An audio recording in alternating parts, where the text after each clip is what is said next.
On the family vacation, my daughter-in-law yelled at the hotel clerk, "Don't talk to the old lady! She's just the maid!" My son burst out laughing. She had no idea I owned the hotel. What I did next sent her into a panic. "I'm glad to have you here. Follow my story until the end and comment the city you're watching from, so I can see how far my story has reached." I had been looking forward to this vacation for months. At 72, I didn't get many opportunities to spend quality time with my son Marcus and his family. When he suggested we all go to Clearwater Beach for a week, my heart swelled with hope. Maybe this would be the chance to finally connect with my daughter-in-law, Isla, who had always kept me at arm's length during their 5-year marriage.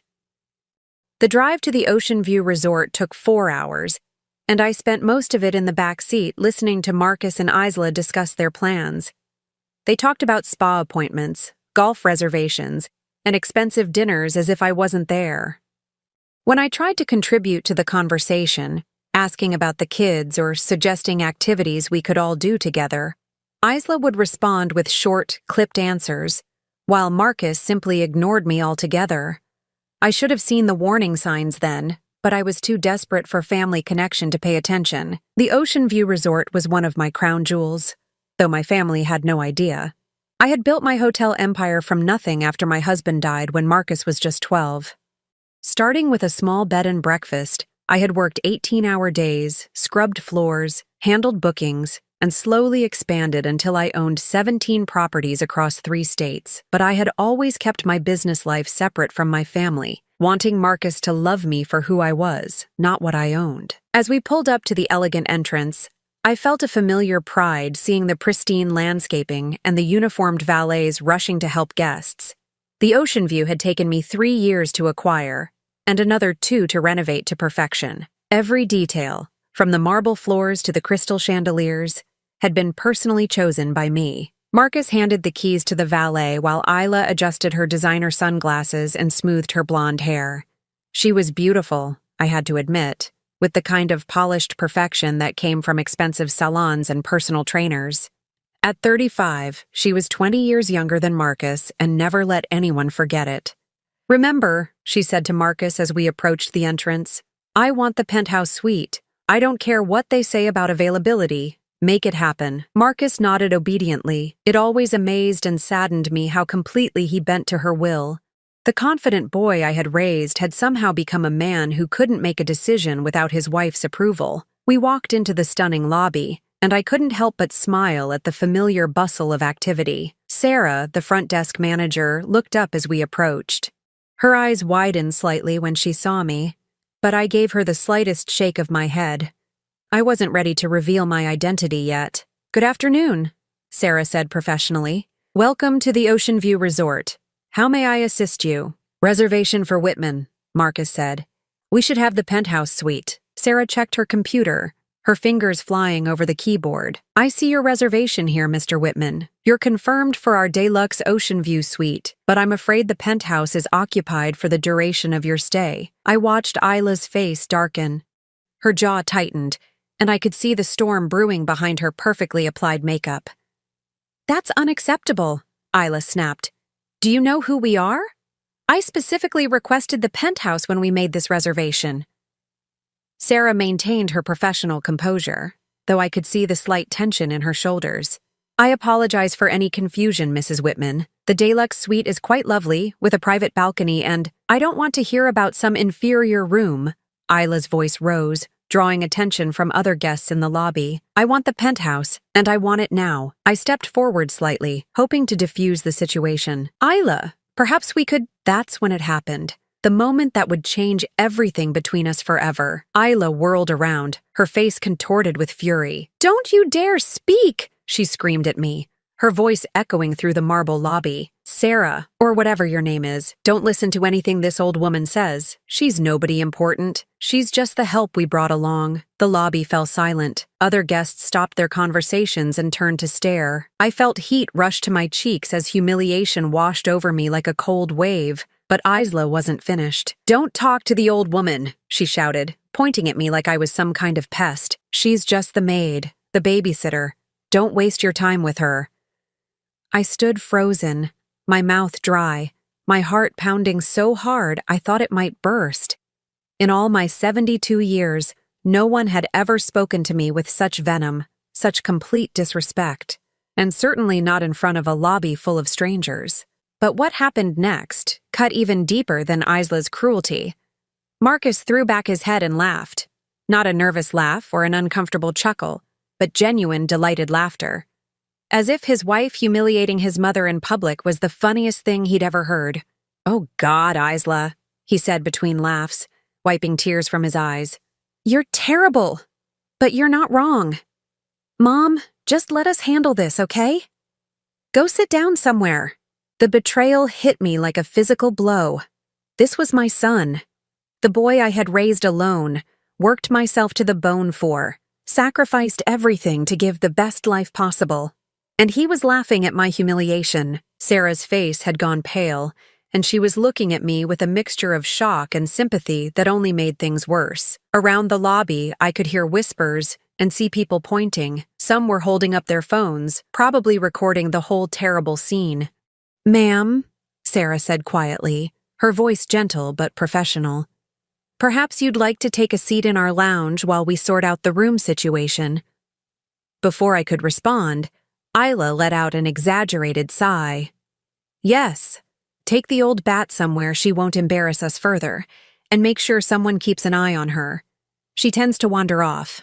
More laughter from Marcus, more stares from strangers, more pieces of my heart breaking with each passing second. I wanted to disappear. I wanted to run from that beautiful lobby, from my cruel daughter-in-law, from my laughing son, and never look back.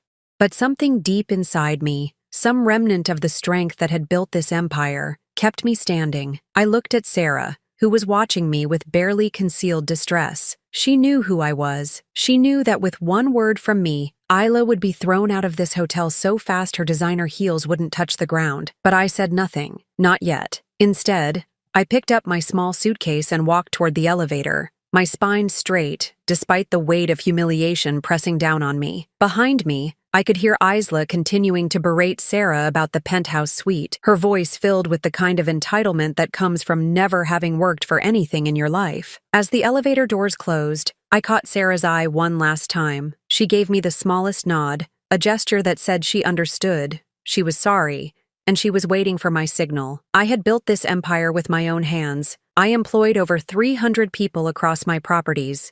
I was respected in business circles, consulted by other hotel owners, and known for my fairness and integrity. But in that lobby, I was just a pathetic old woman being screamed at by her son's wife while he laughed at my pain. The elevator rose to the 12th floor, and with each passing number, something inside me began to change. The hurt was still there, sharp and deep, but something else was growing alongside it. Determination. The next morning, I woke up in what should have been paradise but felt more like purgatory. My room overlooked the ocean, with waves gently lapping at the pristine beach below.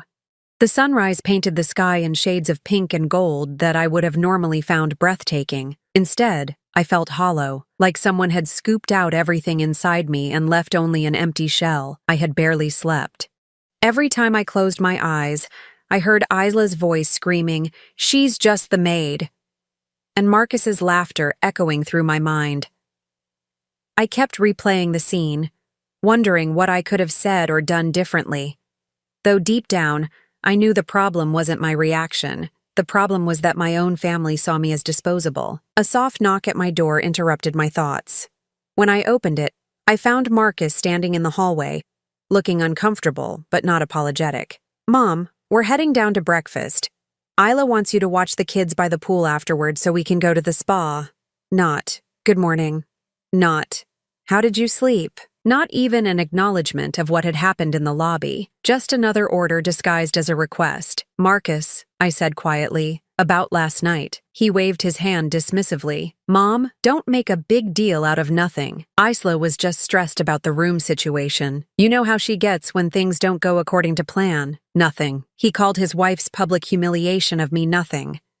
"She called me the maid, Marcus. She screamed at me in front of strangers." Marcus shifted uncomfortably, looking everywhere but at my face. "She didn't mean anything by it. That's just Isla being dramatic. Look, can we not do this whole thing? We're supposed to be on vacation." I stared at my son, searching for any trace of the boy I had raised. The boy who used to crawl into my bed during thunderstorms, who brought me dandelions from the yard and called them sunshine flowers, who had once told me I was the strongest person in the world. That boy was gone, replaced by a 47-year-old man who chose his wife's comfort over his mother's dignity. "Fine," I said, the word tasting bitter in my mouth. "I'll watch the children." Marcus's relief was palpable. "Great. We'll probably be gone most of the day. The spa, then lunch, maybe some shopping. You don't mind, right?" Of course I minded. I had hoped this vacation would be about family time, about getting to know my grandchildren better, about feeling like I belonged somewhere. Instead, I was being relegated to the role of unpaid babysitter. But I nodded anyway, because saying no would cause a scene, and I had learned long ago that keeping the peace was more important than standing up for myself. The breakfast restaurant was buzzing with vacationers enjoying their morning meals. Isla had commandeered a table by the window, the best spot in the room, and was already ordering the staff around like she owned the place, which, in a cruel twist of irony, she kind of did, at least as far as she knew. "I want fresh orange juice, not that concentrate garbage," she was telling our server, a young man named David who I recognized from previous visits. "And make sure the eggs are cooked exactly 3 minutes, not a second more or less. I can tell the difference." David nodded patiently, though I could see the strain around his eyes. I had trained my staff to provide exceptional service, but Isla was testing even their considerable patience. My grandchildren, Emma and Jake, aged 8 and 10, were sitting quietly at the table, their faces glued to their tablets. They barely looked up when I approached. "Good morning, sweetheart," I said to Emma, reaching out to smooth her hair. Isla's hand shot out and blocked mine. "Don't touch her. She just had her hair done yesterday, and I don't want it messed up." I pulled my hand back as if I'd been burned. Emma didn't even look up from her screen. "Kids, say good morning to Grandma Norma," Marcus said half-heartedly. "Morning," they mumbled in unison, still not looking at me. I sat down in the only remaining chair, which happened to be the one facing away from the ocean view. Isla had made sure the best seats were reserved for her family, while I got the leftover spot like an afterthought. "Norma?" Isla said, not bothering to look at me while she spoke. "After breakfast, you'll take the kids to the pool. Make sure they put on sunscreen every hour. Emma burns easily, and if she gets even a little pink, I'll hold you responsible." I nodded, swallowing the words I wanted to say, "and keep them away from the deep end. And don't let them eat any of the poolside snacks. They're full of preservatives. Oh, and if they need anything at all, you call me immediately. Don't try to handle it yourself." Each instruction felt like another small cut, another reminder that I wasn't trusted to care for my own grandchildren without supervision and criticism. "How long will you be at the spa?" I asked. Isla finally looked at me, her expression cold. "As long as we want. This is our vacation, not yours. You're here to help, remember?" Marcus said nothing. He was reading something on his phone, completely checked out of the conversation. I wondered when he had become this person, this man who let his wife treat his mother like hired help. After breakfast, I found myself by the pool with Emma and Jake, trying to engage them in conversation while they remained absorbed in their devices. The other families around us were laughing, playing games, actually interacting with each other. We looked like strangers who happened to be sitting at the same table. "Grandma?" Emma said suddenly, and my heart leaped with hope that she might actually want to talk to me. "Yes, sweetheart?" "Mom says you used to clean houses for rich people. Is that true?" The question hit me like a slap. I had worked hard my entire life, yes, but I had never cleaned houses for anyone. I had built an empire from nothing, created jobs for hundreds of people, earned respect in a male-dominated industry, but somehow, in Isla's twisted version of my history, I had been reduced to a maid. "No, honey," I said gently. "I own businesses. I build hotels." Jake looked up from his tablet for the first time all morning. "Mom says you make up stories about being important because you're embarrassed about being poor." The cruelty of it took my breath away. Isla hadn't just humiliated me in public.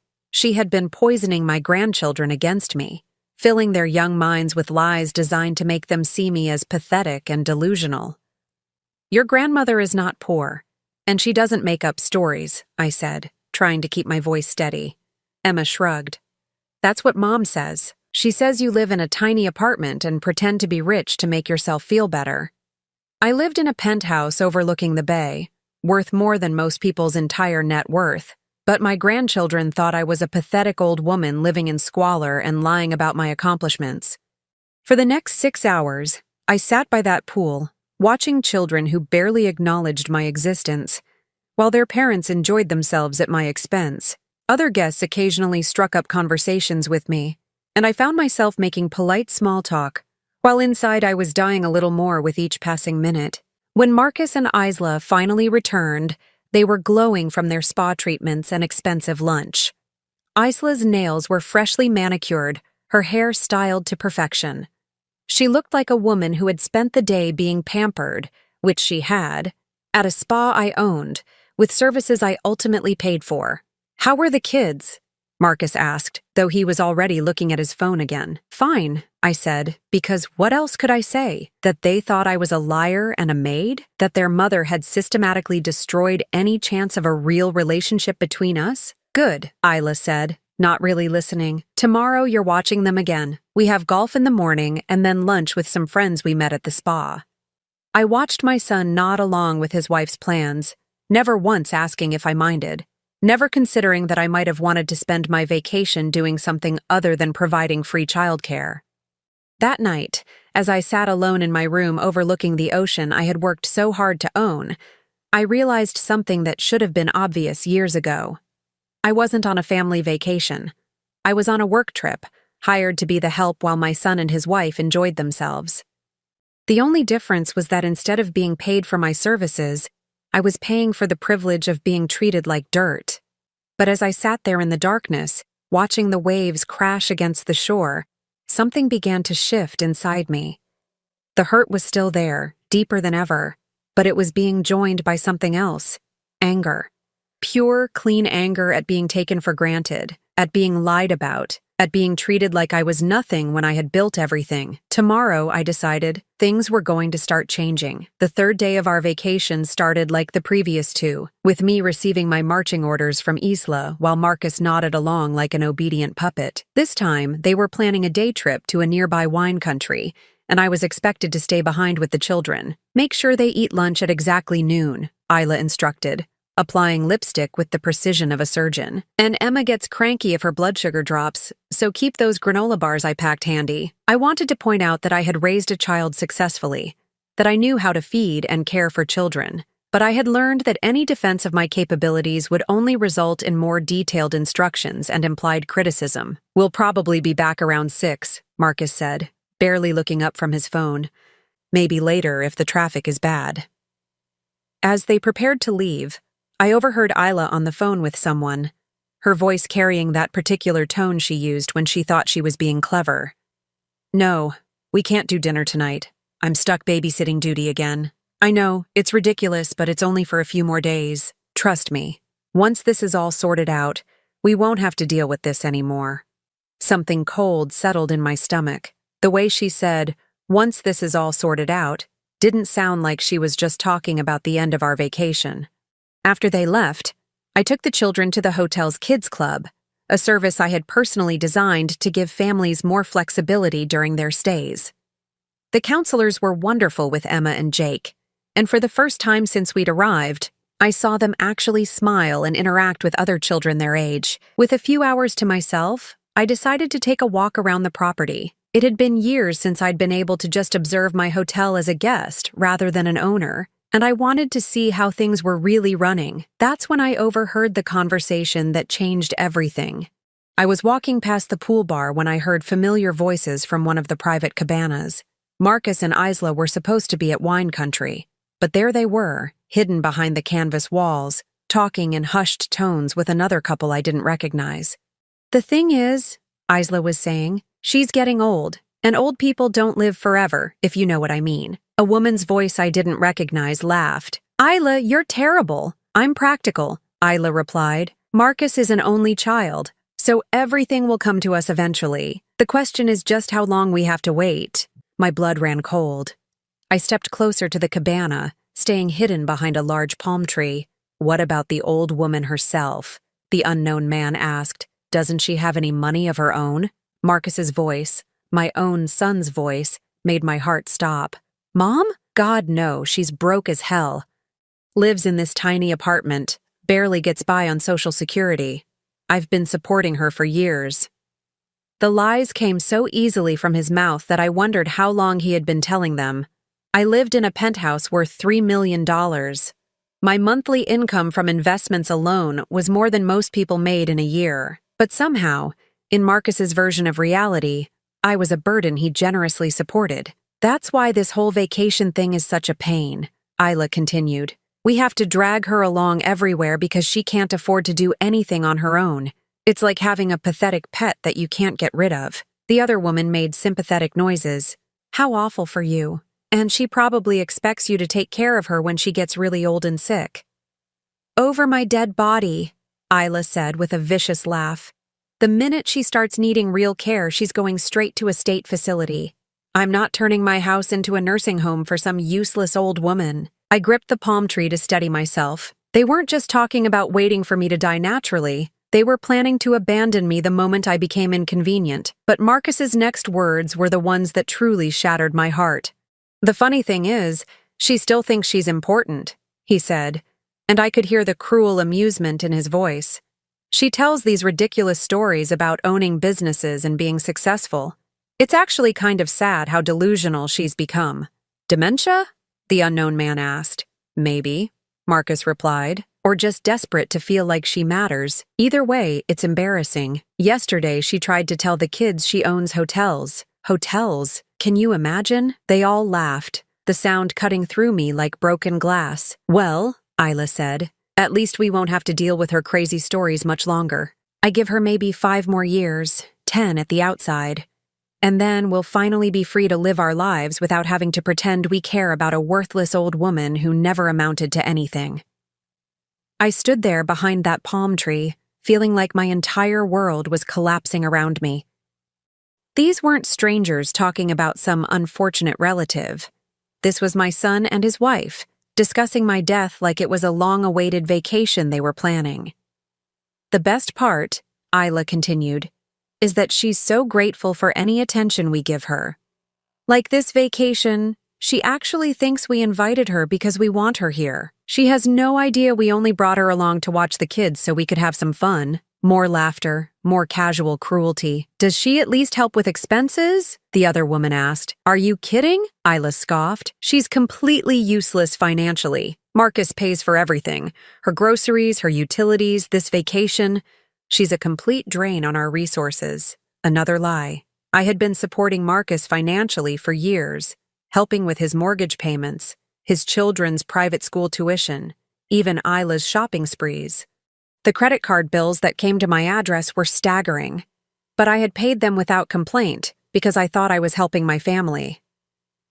The only good thing about having her around, Marcus said, is that she makes a decent babysitter. Free childcare, you know, and she's so desperate for our approval that she'll do whatever we ask. It's actually kind of funny, Isla added, watching her try so hard to make us love her. She brings expensive gifts for the kids, always volunteers to help with anything we need. It's pathetic, really, but useful. I had heard enough. More than enough. I stumbled away from the cabana, my vision blurred with tears I refused to let fall. Not here. Not where they might see me and know I had discovered their true feelings.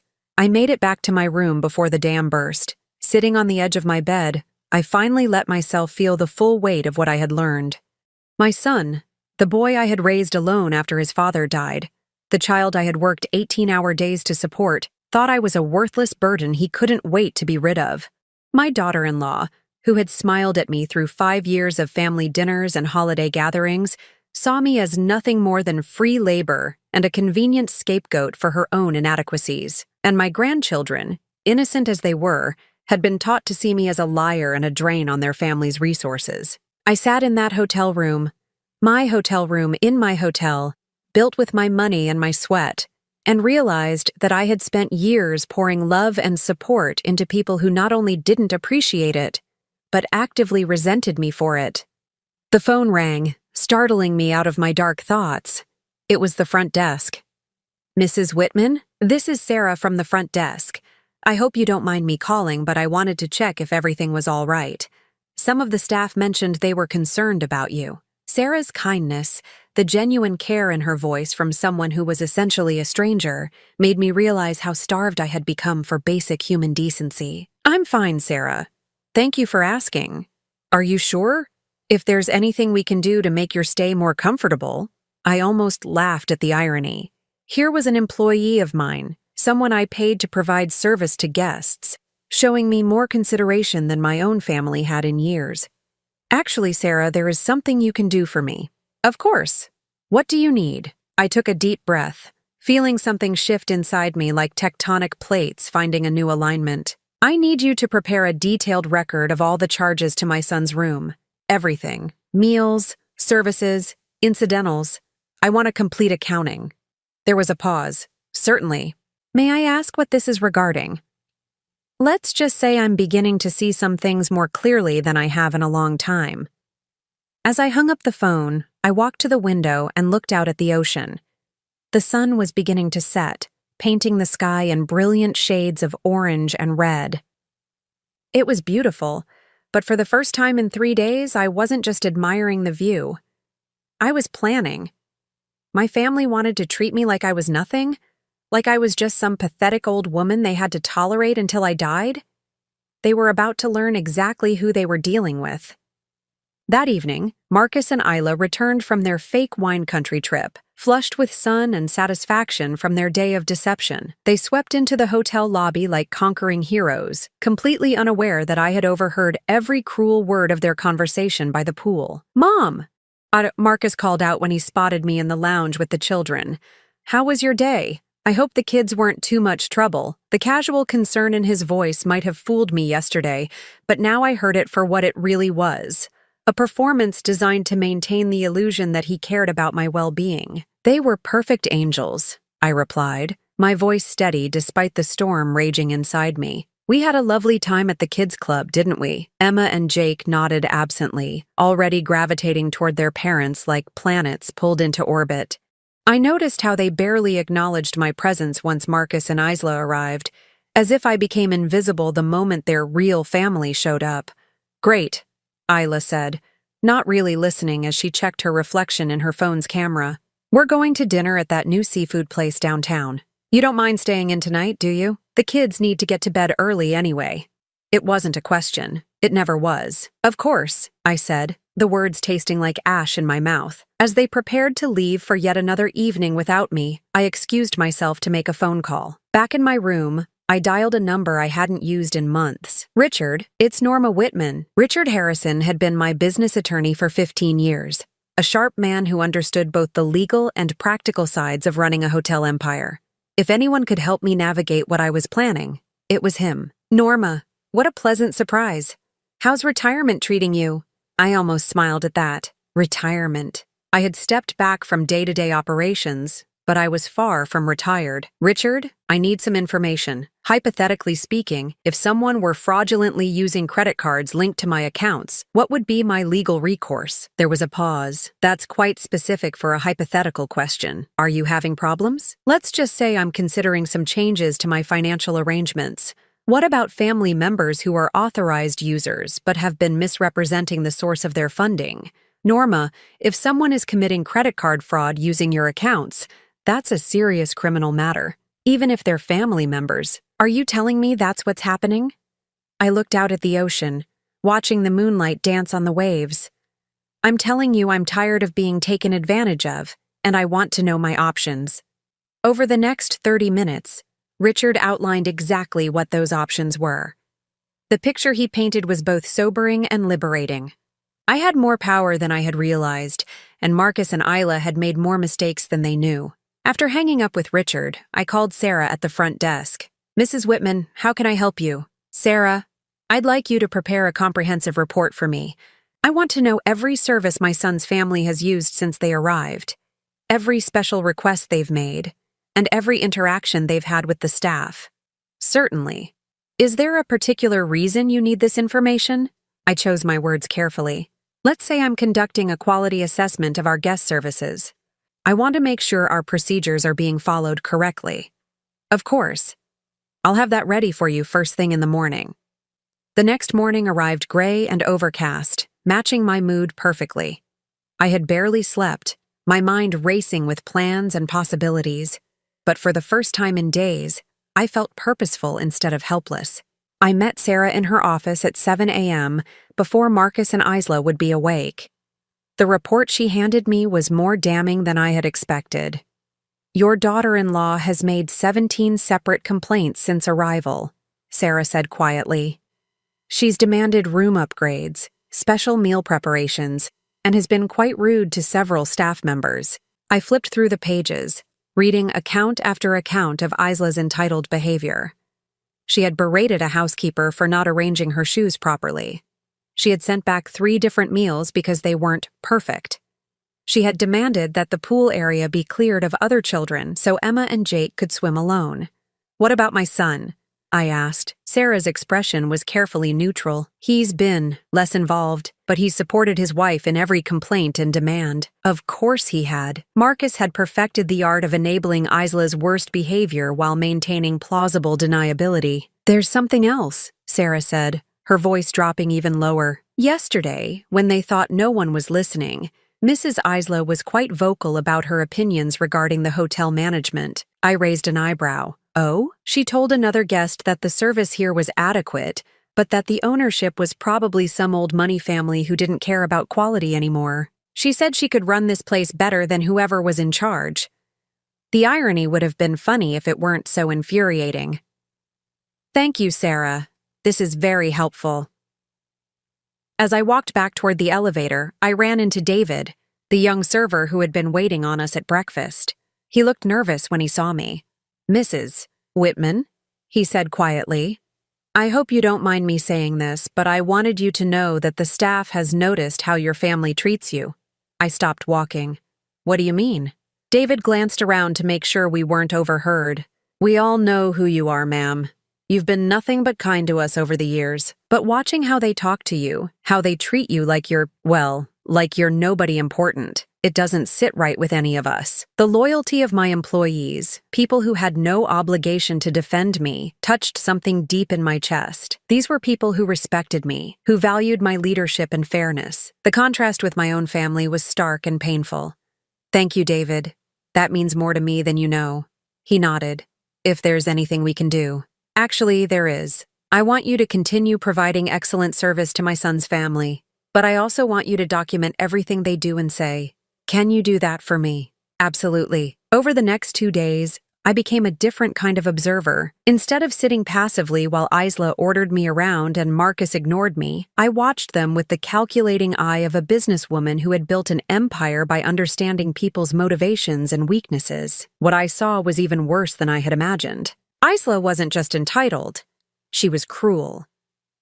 I watched her reduce a young housekeeper to tears because the towels weren't folded to her exact specifications.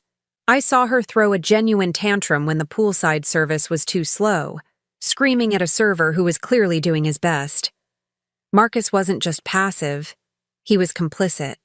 He encouraged Isla's worst behavior, laughing when she made cutting remarks about the staff, adding his own complaints to hers, treating the people who worked for me like they were less than human. But it was their treatment of Emma and Jake that finally pushed me over the edge.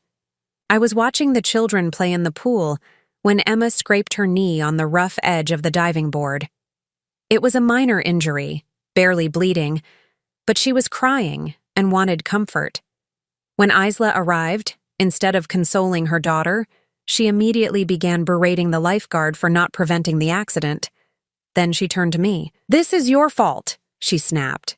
"I told you to watch them carefully. If you had been paying attention instead of daydreaming, this wouldn't have happened." Emma was still crying, but both her parents were too busy assigning blame to comfort her. I knelt down and gently cleaned the small scrape, applying a bandage from the first aid kit while Emma sniffled against my shoulder. "It's okay, sweetheart," I whispered. "You're very brave." Grandma Norma, Emma said quietly. Why doesn't Mommy like you? The innocent question hit me like a physical blow. This 8-year-old child had noticed what I had been trying to ignore, that her mother treated me with open hostility. Before I could answer, Isla's voice cut through the air like a whip. Emma, get away from her right now. I told you not to get too attached to Grandma. She won't be around much longer anyway. The callousness of it, the casual cruelty directed at both me and her own daughter, was the final straw.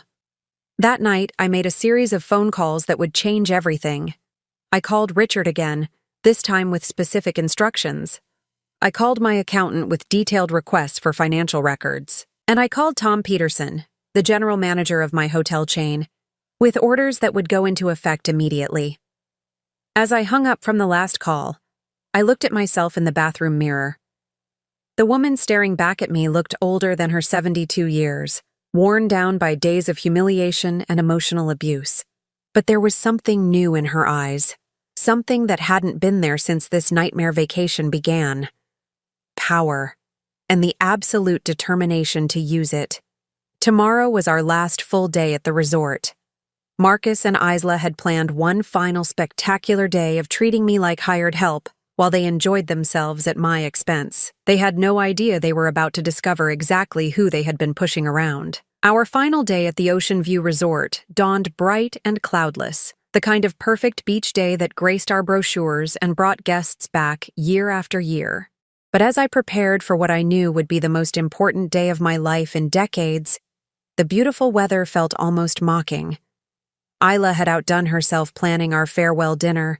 She had booked the hotel's most exclusive private dining room, the one that overlooked the ocean and cost more per night than most people's monthly salary. Of course, she had no idea that every dollar she was spending came from my accounts, filtered through the credit cards I had foolishly allowed Marcus to use. Tonight is going to be perfect, she announced over breakfast, her voice carrying that particular note of self-satisfaction that I had learned to recognize. I've invited some of the lovely people we met this week to join us, the Hendersons, the Martins, and that charming couple from Boston. Marcus nodded approvingly. Sounds great, honey. Mom, you'll be able to keep the kids entertained during dinner, right? They get restless during adult conversations. Even now, even on our last day, I was being relegated to the children's table while strangers enjoyed an expensive meal at my expense.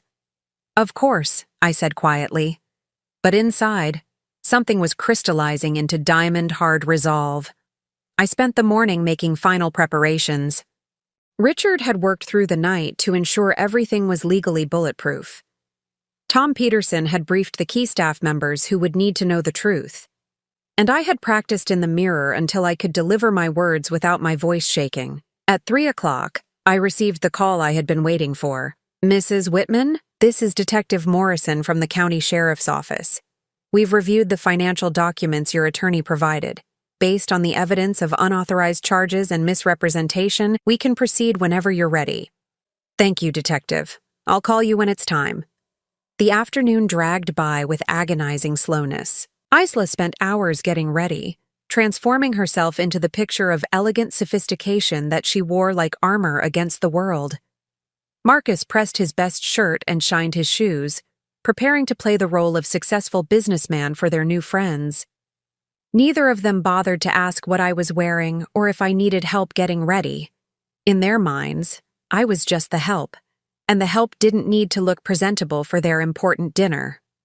At 7 o'clock sharp, we gathered in the Sunset Terrace, the crown jewel of my resort's dining venues. The room was spectacular, with floor-to-ceiling windows offering an unobstructed view of the ocean and a private balcony where guests could step out to feel the sea breeze. Crystal chandeliers cast warm light over tables set with the finest linens and china. I had designed this room myself, choosing every detail from the hand-painted murals to the imported marble floors. It was meant to be a place where special moments were celebrated, where memories were made that would last a lifetime. Tonight, it would serve a very different purpose. The other guests were already seated when we arrived, 6 well-dressed couples who had clearly been impressed by Isla's charm and Marcus's easy confidence over the past week. They greeted us warmly, though I noticed their attention focused primarily on Isla and Marcus while I received polite but dismissive nods. Everyone, this is Marcus's mother, Isla said, gesturing toward me with the same enthusiasm she might show for an unfortunate but necessary piece of furniture. She's been helping us with the children this week. Helping, as if I were the hired nanny rather than a family member on vacation. The conversation flowed around me as course after course of exquisite food was served. Isla held court like a queen, regaling the table with stories of their travels and future plans. Marcus played the part of devoted husband, laughing at her jokes and adding details that made them both sound more worldly and successful than they actually were. I sat at the far end of the table with Emma and Jake, helping them cut their food and keeping them quiet while the adults enjoyed their evening. Several times, when the children asked perfectly reasonable questions or made innocent comments, Isla would shoot sharp looks in my direction, as if their normal childhood behavior was somehow my fault. "Norma," she said during a brief lull in conversation, her voice carrying just enough volume to ensure everyone heard, "Could you take the children out to the balcony? They're getting a bit restless, and I'd hate for them to disturb everyone's meal." It was the perfect moment. I had been waiting for her to dismiss me publicly, to demonstrate her casual cruelty in front of an audience. Now, with witnesses present and the stage set exactly as I had planned, it was time. I stood up slowly, placing my napkin on the table with deliberate precision. The conversation continued around me as I walked toward the head of the table where Isla sat, radiant in her borrowed finery, completely unaware that her world was about to collapse. "Actually, Isla," I said, my voice calm but carrying clearly through the room, "I think it's time we had an honest conversation." The table fell silent. Isla looked up at me with irritation rather than concern, clearly annoyed that I had interrupted her performance. "What are you talking about? I asked you to take the children outside." "I know what you asked," I replied, moving to stand directly behind her chair. "Just like I know about your conversation by the pool cabana 3 days ago. The one where you discussed how long you think I have to live and how happy you'll be when I'm dead." Isla's face went white, but she recovered quickly, forcing a laugh that sounded brittle in the suddenly tense air. "I have no idea what you're talking about. You must have misunderstood something." "Did I misunderstand when you called me a worthless old woman? Or when you said you'd put me in a state facility the moment I became inconvenient? Or perhaps I misunderstood when my son laughed about how delusional I am for claiming to own businesses." Marcus was staring at me now, his face a mixture of shock and growing panic. Around the table, the other guests were exchanging uncomfortable glances, clearly wishing they were anywhere else. "Mom," Marcus said, his voice tight with warning, "maybe we should discuss this privately." "Oh, I think we've had enough private discussions," I replied, never taking my eyes off Isla's face. "I think it's time for some public truth." I reached into my purse and pulled out a folder thick with documents. The sound of papers rustling seemed unnaturally loud in the silent room. "Ladies and gentlemen," I said, addressing the entire table, "I'd like to introduce myself properly. My name is Norma Whitman, and I am the owner and founder of Whitman Hospitality Group." Gasps echoed around the table. One of the women covered her mouth with her hand. "This hotel, the Ocean View Resort, is one of 17 properties in my portfolio.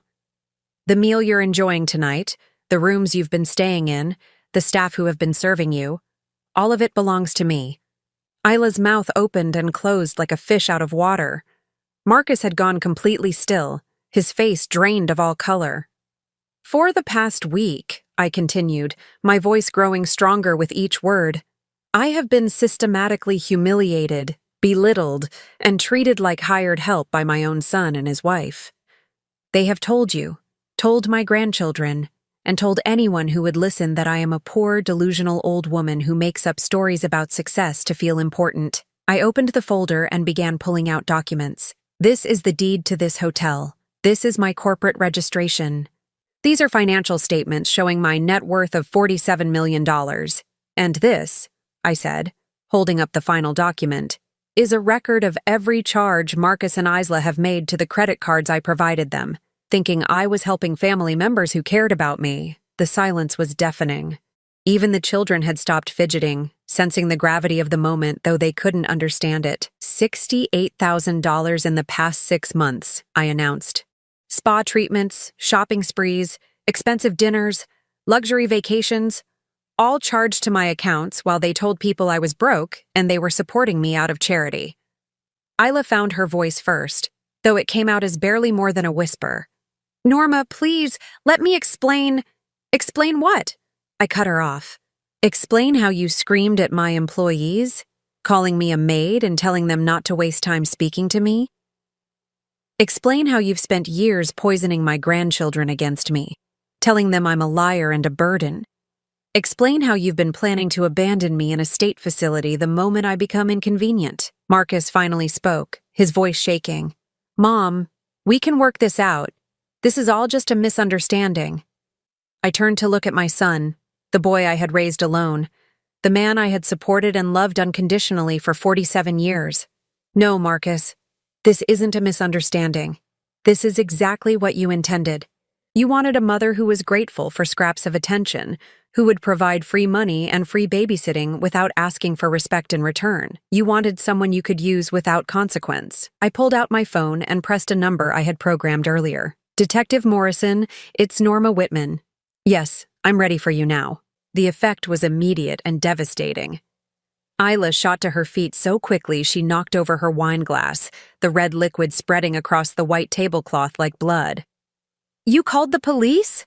She shrieked, her composure finally cracking completely. You called the police on your own family? I called the police on people who have been defrauding me, I corrected.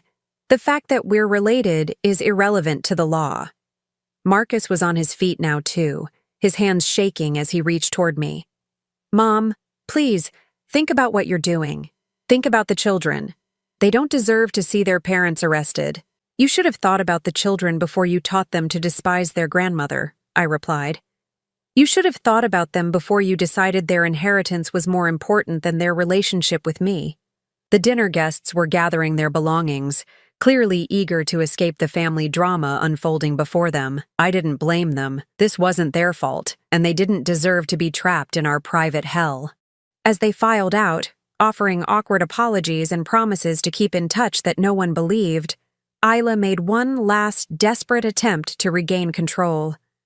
You're making a huge mistake, she hissed, her beautiful face twisted with rage and panic. We're your family. We're all you have. If you do this, you'll be alone forever. I looked at her, this woman who had spent 5 years systematically destroying my relationship with my son and grandchildren, and I felt something I hadn't experienced in decades. Complete and utter peace. Isla, I said quietly, I've been alone for years. The only difference is that now I'm choosing it. The sound of footsteps in the hallway announced the arrival of Detective Morrison and his partner. As they entered the elegant dining room, their presence seemed to shrink Isla and Marcus, reducing them from the confident, entitled people they had been all week to frightened, cornered animals. Mrs. Whitman? Detective Morrison approached me with professional courtesy. Are these the individuals you wish to press charges against? I looked at my son one last time, hoping against hope to see some trace of remorse, some sign that the boy I had raised was still somewhere inside the man who had laughed at my humiliation. But Marcus was looking at me with pure hatred now, his mask finally slipping completely. You vindictive old bitch, he snarled. You're destroying this family over money. And in that moment, I knew I was making the right choice. The legal proceedings that followed moved with surprising swiftness. Richard had prepared our case so thoroughly that Marcus and Isla's attorney, paid for, ironically, with my money, advised them to accept a plea agreement rather than face trial. The charges of credit card fraud and financial elder abuse carried serious penalties, but the real punishment was the public exposure of their deception. Within a week of their arrest, the local newspapers had picked up the story. Hotel heiress discovers family's financial fraud. During vacation, read the headline in the business section. The article detailed how a successful businesswoman had been systematically abused and defrauded by her own son and daughter-in-law, painting a picture that was both devastating and completely accurate. I didn't grant interviews or seek publicity. I didn't need to. The facts spoke for themselves. Marcus and Isla were banned from all Whitman hospitality properties.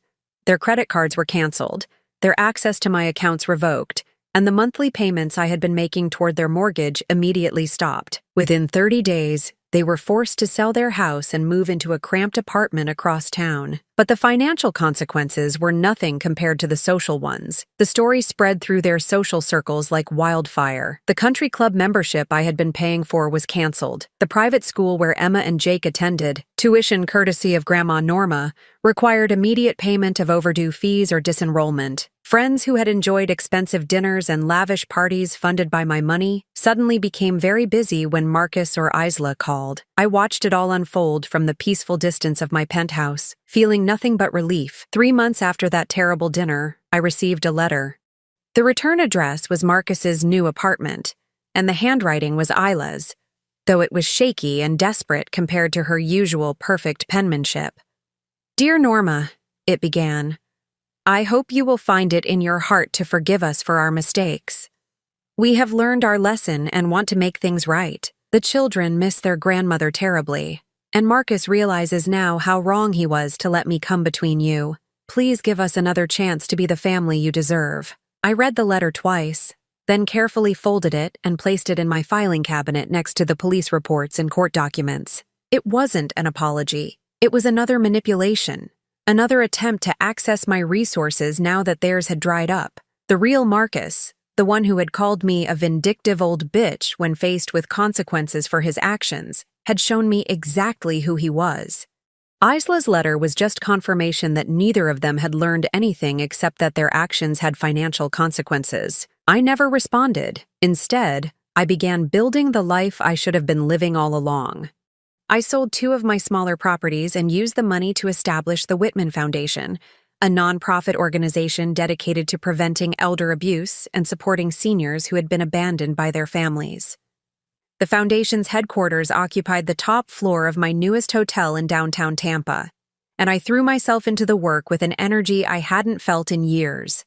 The foundation became my real family. Dr. Patricia Chen, a gerontologist who became our medical director, was the daughter I had never had. James Sullivan, our legal advocate, reminded me of what Marcus could have been if he had chosen integrity over entitlement. Maria Rodriguez, who ran our support groups, had survived her own family's financial abuse and understood the particular pain of being betrayed by those you loved most.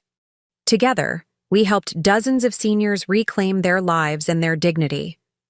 We provided legal assistance, financial counseling, and most importantly, a community of people who understood that family was about more than blood relations.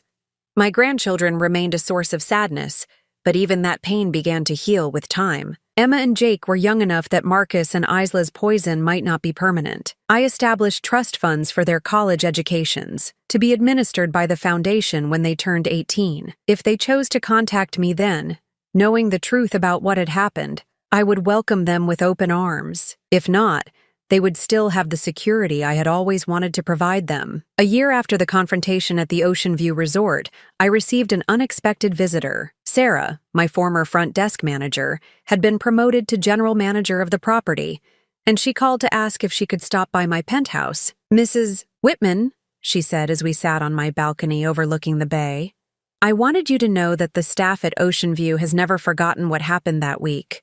The way your family treated you, and the grace you showed in handling it, has become something of a legend among our employees." I smiled, thinking of David and the other staff members who had shown me such loyalty and kindness. They're good people. They deserved better than watching that circus. "There's something else," Sarah continued. "We've had several inquiries from people who heard about the foundation. Guests who are dealing with similar situations with their own families. They've asked if there might be programs available at the resort, something that could help them." The idea that sparked from that conversation became our most successful initiative. Reclaim Your Life retreats were week-long programs held at the Ocean View Resort, combining luxury accommodations with therapy sessions, legal consultations, and peer support groups. Seniors who had been financially or emotionally abused by family members could come to heal in the same beautiful setting where I had finally found the strength to fight back. The irony was perfect. The dining room where Marcus and Isla had planned to humiliate me one final time became a place where other survivors shared their stories and found their voices. The pool where I had overheard their cruel plans became a place of healing and renewal. But perhaps the most satisfying development came 2 years after the confrontation, when I was reviewing applications for our scholarship program. One name caught my attention immediately: Jake Whitman. My grandson, now 13, had written an essay about wanting to study business and hospitality management. He had researched my career and the foundation's work, and his letter showed a maturity and insight that took my breath away. "I know my parents did terrible things to you," he wrote in his careful teenage handwriting. "I was too young to understand it then, but I've learned the truth now. I want to make it right somehow. I want to be the kind of person who builds things instead of tearing them down, like you did." I sat at my desk, with tears streaming down my face, reading those words over and over. He had found me not for money, or because his parents had sent him, but because he had chosen to seek the truth about his family's history. That afternoon, I called the number he had included with his application. "Jake, this is your grandmother." The silence on the other end stretched so long I wondered if he had hung up. Then, in a voice that cracked with emotion, he whispered, "Grandma Norma? I wasn't sure you'd want to talk to me." "Sweetheart," I said, my own voice breaking. "I have wanted to talk to you every single day for the past 2 years." We talked for 3 hours that first call. Jake told me about the divorce. Marcus and Isla's marriage hadn't survived the financial pressure and public humiliation, and about living primarily with his father, who had finally begun to understand the magnitude of what he had lost. Emma, he said, was still angry and confused, but she was starting to ask questions too. I didn't push for immediate reconciliation or demand apologies. Instead, I listened as my grandson talked about school, his friends, his dreams for the future. When he asked if he could visit, I said yes without hesitation. The day Jake walked into my penthouse was one of the happiest of my life. He was taller than I remembered, with Marcus's dark hair but eyes that held a kindness I hadn't seen in his father for decades. We spent hours looking through photo albums, and I told him stories about his grandfather and about building the business that would someday be his legacy if he wanted it. "Grandma," he said as we watched the sunset from my balcony, "I'm sorry we hurt you. I know I was just a kid, but I should have known better." I pulled him into a hug, breathing in the scent of his shampoo and feeling the solid warmth of this child who had found his way back to me. "You were exactly the kid you were supposed to be," I told him. "None of this was your fault." Today, 5 years after that terrible vacation, I wake up each morning in my beautiful penthouse and feel nothing but gratitude. Jake visits every weekend and works part-time at the foundation, learning the business from the ground up just as I had decades ago. Emma has begun calling occasionally, tentative conversations that give me hope for the future. Marcus sent me a letter on my 77th birthday. It was a real apology this time, full of genuine remorse and acknowledgement of the pain he had caused. He didn't ask for forgiveness or money, just expressed hope that someday I might be willing to see him again. I haven't decided yet. The hurt he caused runs deep, and trust, once broken so completely, is not easily repaired. But watching Jake grow into a man of integrity gives me hope that perhaps redemption is possible, even for those who have fallen the furthest. Isla, I heard through Jake, moved to another state and remarried quickly. She never contacts me or the children, which is probably for the best. Some people are simply toxic, and the healthiest response is to remove them from your life completely. The Ocean View Resort thrives under Sarah's management, and the foundation has helped over 2,000 seniors reclaim their lives and dignity. I still walk through the lobby sometimes, remembering that terrible week when I felt so small and powerless.